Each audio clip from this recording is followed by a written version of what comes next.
The Swedish Epbv 90, or Eldledningspansarband van 90, stands as a testament to the Combat Vehicle 90 family's adaptability, embodying Sweden's Cold War-era vision of a modular, multi-role armored platform tailored to the demands of subarctic warfare.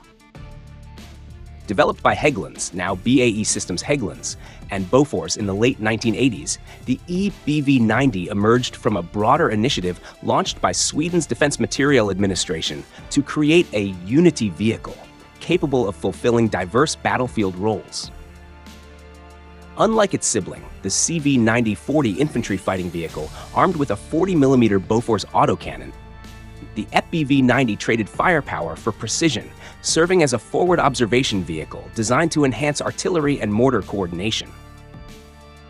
Introduced in 1994 after trials in 1988 to 1991, it has since carved out a specialized niche in Sweden's mechanized forces, balancing domestic defense needs with limited international deployments.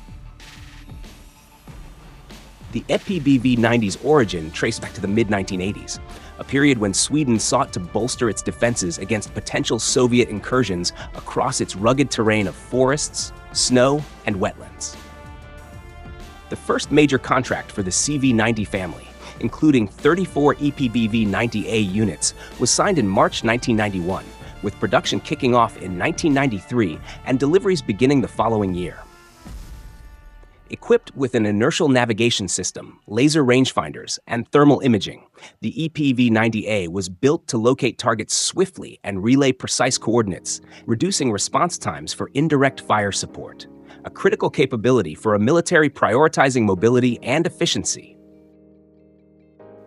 An upgraded Epbv-90C variant, numbering 8 units, followed in the early 2000s, featuring enhanced protection, air conditioning, and improved infrared sensors to suit international missions beyond Sweden's frigid climate. By 2022, the Swedish Army maintained 42 Epbv-90s in its inventory, though the exact split between A and C models remains murky. Operationally, the Epbv-90 has led a quieter life than its combat-oriented CV-90 counterparts. Its debut came in 2004 with Swedish UN forces in Liberia, likely supporting artillery coordination alongside the CV-90-40C, marking the CV-90 family's first overseas deployment.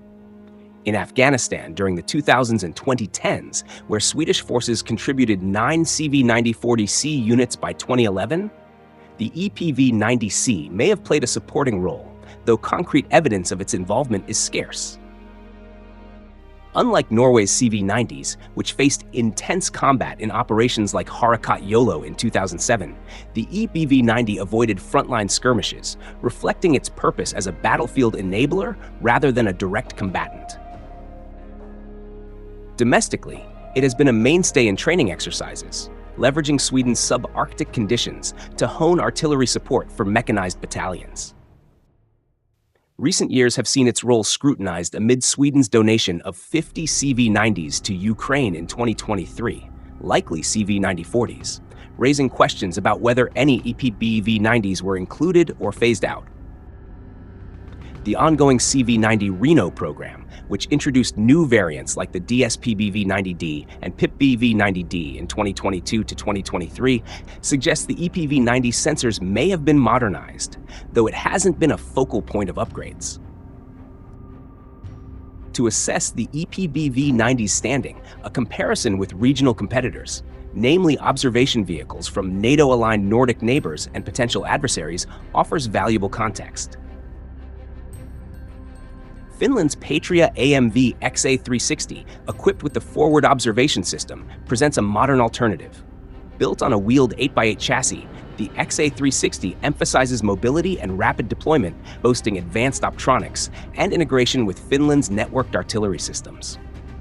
While it lacks the Epbv-90's track design, crucial for Sweden's snow-laden terrain, it compensates with lower maintenance costs and a lighter footprint, appealing to Finland's budget-conscious military.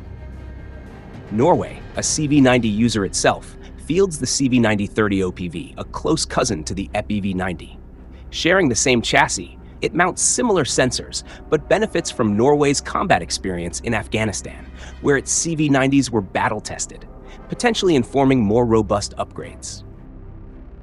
Across the Baltic, Russia's BMP-3-based observation variants, like the 1V-172-2, rely on heavier armor and a 100mm gun alongside observation gear, offering dual-purpose functionality but sacrificing the EPV-90's agility and specialized focus. The EPV-90 holds its own in this landscape through its tracked mobility and cold weather optimization, outmatching the wheeled XA360 in Sweden's harsh winters. Against the CV9030 OPV, it shares a chassis but lacks Norway's operational seasoning, potentially lagging in battle-proven refinements. The Russian BMP-3 variants, while versatile, are less nimble and more vulnerable to modern anti-tank threats, giving the EPV-90 an edge in survivability and stealth. However, its age, rooted in 1980s design, shows. The lack of publicized upgrades compared to Finland's FOS or Norway's post-Afghanistan tweaks suggests Sweden has prioritized other CV90 variants, leaving the EPV-90 as a reliable but aging tool.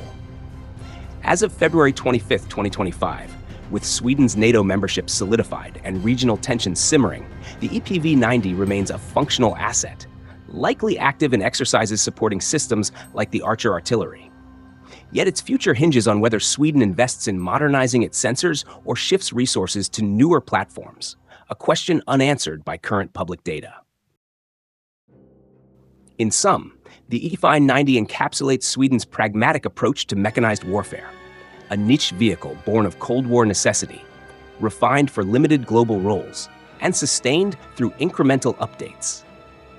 It excels in its environment, but faces stiffer competition from regionally tailored, modernized peers. While not a headline grabber like the CV9040, its enduring presence underscores the CV90 family's versatility, a quiet workhorse in a rapidly evolving Nordic defense landscape.